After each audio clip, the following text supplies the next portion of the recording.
Rindu dan sedih tak bisa bertemu keluarga di kampung halaman kembali dirasakan Irsan Agus Ikto yang untuk lebaran kedua kalinya ia tak bisa mudik karena masih merebaknya pandemi.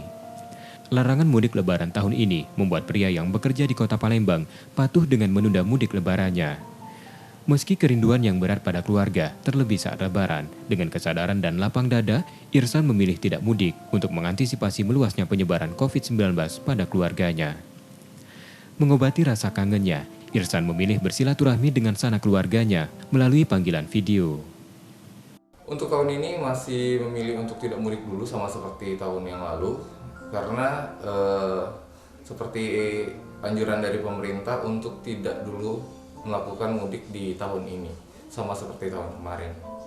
Kalau ditanya perasaan pasti sedih ya, karena ini adalah tahun kedua saya nggak mudik. Tahun lalu dilarang mudik dan tahun ini kembali ada aturan dilarang mudik oleh pemerintah. Jadi kalau dibilang sedih, sedih banget. Tapi untuk sekarang, untuk solusinya ya bisa video call saat momen lebaran dengan ibu, dengan keluarga lainnya. Untuk momen maaf-maafannya bisa melalui video call.